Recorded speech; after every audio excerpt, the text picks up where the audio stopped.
Assalamualaikum warahmatullahi wabarakatuh.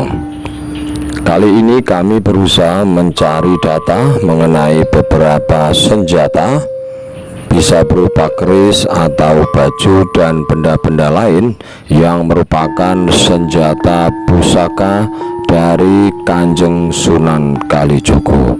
Senjata apa saja itu? Silakan Anda ikuti video ini sampai selesai.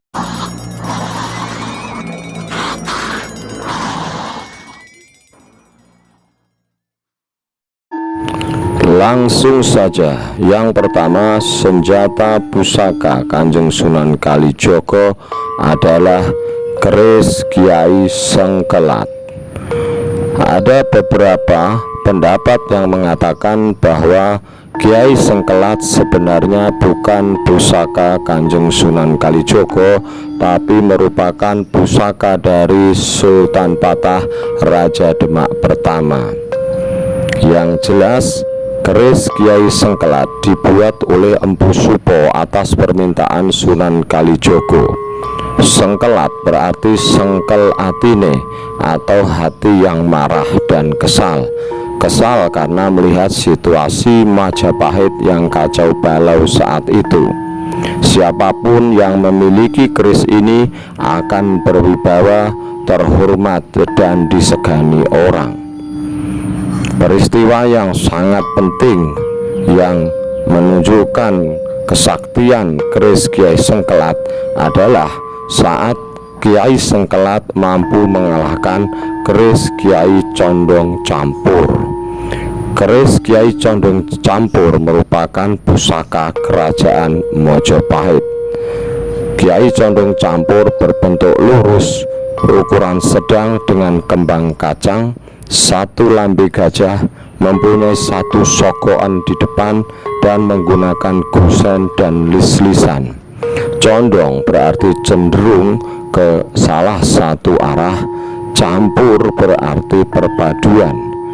Kiai Condong Campur bisa diartikan sebagai keinginan untuk memadukan atau menyatukan situasi tertentu. Pada saat itu, pada kerajaan Majapahit terjadi pagebluk, yaitu banyaknya orang yang sakit dan meninggal.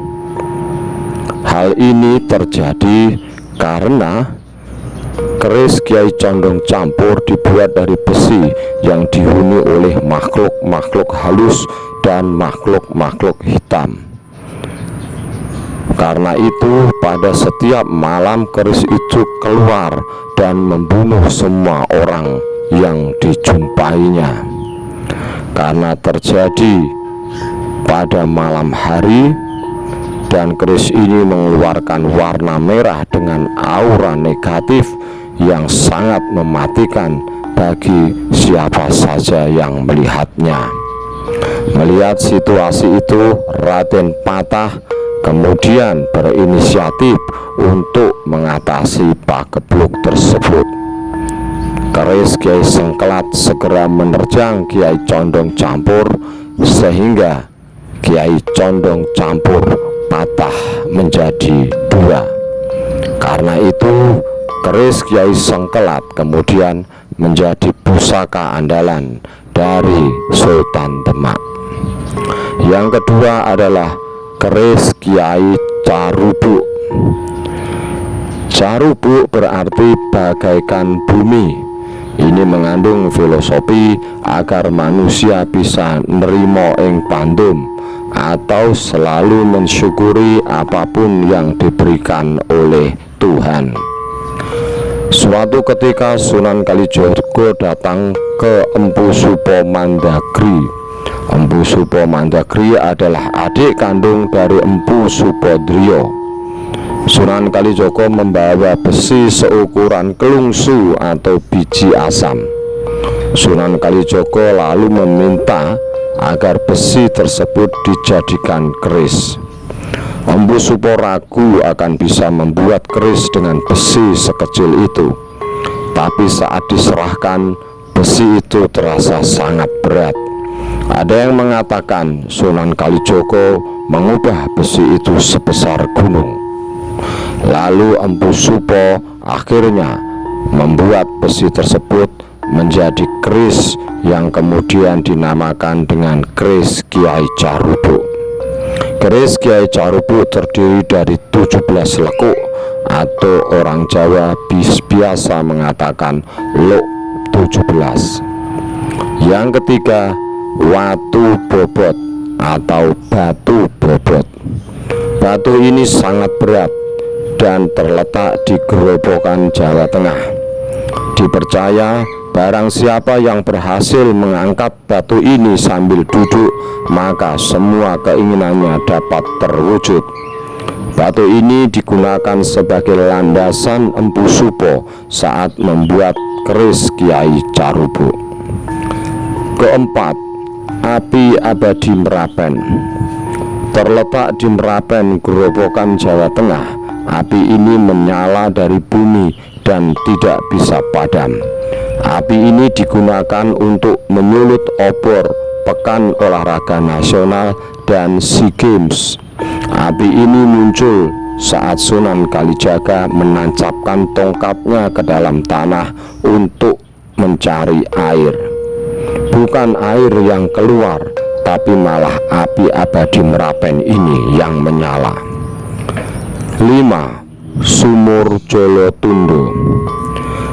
Letaknya dekat dengan makam Sunan Kalijaga di Katilangu, Demak. Sumur Jolotundo terjadi saat Sunan Kalijogo mencari sumber air untuk wudhu anggota Wali Songo. Saat itu Sunan Kalijogo meninggalkan sebuah jala. Dari lokasi tempat jala tersebut ditinggal, muncullah Sumur Jolotundo ini. Masyarakat mempercayai bahwa air dari Sumur Jolotundo bisa digunakan untuk mengobati berbagai macam penyakit. 6. Baju Ontokusumo. Baju Ontokusumo atau ada yang menyebut rompi Ontokusumo dan keris Kiai Carupu masih tersimpan di Katilangu. Setiap tanggal 10 Dzulhijjah atau Hari Raya Idul Adha, kedua pusaka ini disucikan atau dijamas.